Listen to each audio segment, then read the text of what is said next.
नाज़रीन किराम अस्सलाम वालेकुम वरहमतुल्लाहि वबरकातुह। मुफ्ती सलमान अज़हरी साहब के ताल्लुक़ से जो बेल हुई है तो उसकी खुशी की लहर भी माशाअल्लाह उनके चाहने वालों में बड़ी तेज़ी के साथ लहर सी दौड़ गई खुशी की। लेकिन इसमें मैं आपको एक बतला दूं बात कि बहुत से लोग इस तरह की भी बातें कर रहे हैं कि हज़रत को रिहाई मिल चुकी है। लेकिन मेरे पास जो अपडेट है मैं उसके ताल्लुक़ से आपको बतलाना चाहूँ, ये तहफ़्फ़ुज़ नामूस रिसालत जो ग्रुप है उसमें जो ख़बर मौसूल हुई है तो आप देखते जाएं, इसमें लिखा हुआ है कि हज़रत को ज़मानत तो मिल चुकी है, लेकिन अभी जो मोड़ासा डिस्ट्रिक्ट अरावली की तीसरी थर्ड यानी कंप्लेन की वजह थी तो उसकी वजह से हज़रत को अभी रिहाई नहीं मिल पाएगी, बल्कि अभी आपको पुलिस के साथ में राजकोट या अहमदाबाद भी जाना होगा। इसका मतलब यह है कि ज़मानत तो इसमें हो चुकी, बेल तो मिल चुकी, लेकिन हज़रत की अभी रिहाई नहीं हुई है।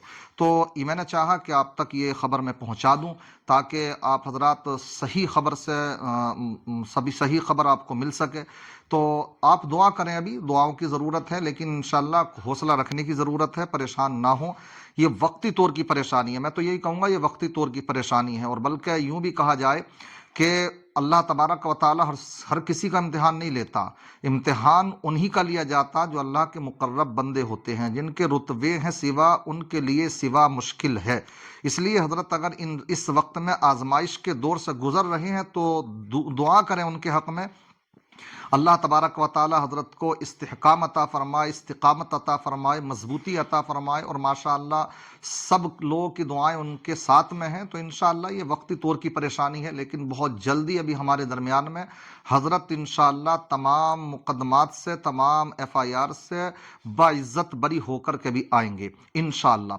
अब आपने देखा होगा कि किस किस तरह के दलाल जो लोग हैं, आज भी ये ना समझें मुसलमानों को जो परेशानियां खड़ी हैं ज़्यादातर तो वो अपने ही लोगों से ज़्यादा हैं। मगर मैं यही कहूँगा कि मुद्दाई लाख बुरा चाहे तो क्या होता है, वही होता है जो मंजूर खुदा होता है। और अल्लाह को यही मंजूर होता कि जो उसके महबूब बंदे होते हैं तो अल्लाह तबारक व ताला उनका इम्तिहान लेता है। और इससे इम्तिहानात की घड़ियों से इंसान अगर गुजरता है तो इससे हिम्मत नहीं हारना चाहिए। आजकल मुसलमानों के हालात कुछ ये भी चल रहे हैं, जहां कहीं जरा सी कोई परेशानी आई फेस करना चाहिए। आप पढ़े लिखे लोग हैं तो उनका मुकाबला कीजिए, जो जवाबात देने के हैं जवाबात दीजिए, अच्छी नॉलेज रखिए, गिरदो पेश होने वाले अहवाल पर नजर रखिए। ये नहीं कि आप बुज़दिलाना हरकत, आप बुज़दिलाना अपना फेल दिखा करके और आप फरार हो जाए, ये तरीका नहीं होता। इससे मजबूती आती है, बहुत कुछ सीखने को मिलता है। इसलिए जो भी बुरा चाहने वाले हैं वो हजरत का क्या बिगाड़ सकेंगे, हजरत को मजबूत कर रहे हैं वो, हम तो उनके शुक्रगुजार रहेंगे। मेरी अपनी सोच है ये, समझ रहे नहीं, हम तो उनके शुक्रगुजार हैं कि वो हर तरह के हथगंडे से माशाअल्लाह निपटने के लिए मुफ्ती साहब को माशाअल्लाह तैयार कर रहे हैं। और ये मुफ्ती साहब तो सिर्फ एक मुद्दा बन चुके हैं, बाकी तो ये तमाम उलमा को अपने ऊपर भी सोचना चाहिए, ये किसी के साथ भी हो सकता है, तो हौसले और हिम्मत से काम लेना है। इसलिए मैं बारहा इस बात को कहा करता हूं कि जो तजर्बात है ना, एक्सपीरियंस, ये अखरोट बादाम खाने से नहीं आती, उससे जो है आपको ताकत जरूर मिलती है, लेकिन जो सही माना में एक्सपीरियंस तजर्बात होते हैं तो वो ठोकरे खाने से आते हैं, समझ रहे हैं। तो इस वक्त में ठोकरे खाने के दौर से हजरत गुजर रहे हैं और बहुत से उलमा गुजर रहे हैं, मुसलमान गुजर रहे हैं। आजकल मुसलमानों के हालात कितने पेचीदा हो चुके हैं, हमारे हल्द्वानी के हालात इस वक्त में बड़े नामुनासिब हालात हैं। तो इससे निपटने का एक तरीका यही है कि मुसलमानों को मैं पैगाम देना चाहूंगा कि थोड़ा धैर्य रखें, समझ रहे हैं। कभी भी आप प्रशासन का मुकाबला करने की कोशिश ना करें, कभी भी कोई भी इंसान प्रशासन से नहीं जीत सकता है, वो दाव पेच जानते हैं, वो कहीं भी फंसा सकते हैं आपको।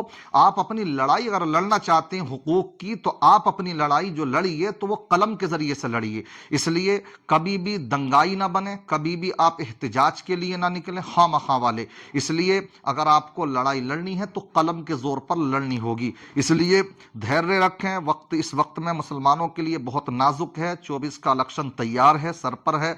इसलिए देखने में यह आता निचोड़ लुब्बे लुबाब पूरे हिंदुस्तान का کہ جو فسادی لوگ ہیں وہ یہ چاہ رہے ہیں کہ کسی بھی طریقے سے ماحول بگڑے، مگر آپ ہمت سے کام لیجئے، آپ یہ ٹھان لیجئے کہ انشاءاللہ ہمیں یہاں کا جو پرامن ماحول ہے اسے نہیں بگڑنے دینا۔ انشاءاللہ جب آپ اپنے یہ ٹھان لیں گے تو ان کے تمام منصوبے فیل ہوتے جائیں گے۔ سازشیں بہت کی جا رہی ہیں۔ بہرحال میں اس پوزیشن میں نہیں ہوں کہ یہاں سے آپ کو کچھ خبر دے سکوں، اس لیے جو ہے ابھی بعد میں دیکھا جائے گا انشاءاللہ۔ بس دعا کریں، ہلدوانی والوں کے لیے بھی دعا کریں، مفتی صاحب کے لیے بھی دعا کریں۔ انشاءاللہ مفتی صاحب بہت جلد تمام مقدمات سے بری ہو کر کے، بے قصور ہیں وہ، انشاءاللہ ہمارے سامنے آئیں گے۔ اللہ تعالیٰ علماء کا سایہ ہم سب کے اوپر دراز فرمائے، تمام ہم عالم اسلام پر رحم و کرم فرمائے، مسلمانوں پر رحم و کرم فرمائے، ہمارے اس ملک میں امن و سکون قائم فرمائے، شر پسندوں کے شر سے، فتنہ گروں کی فتنہ بازیوں سے سب کو محفوظ و مامون فرمائے۔ السلام علیکم ورحمۃ اللہ وبرکاتہ۔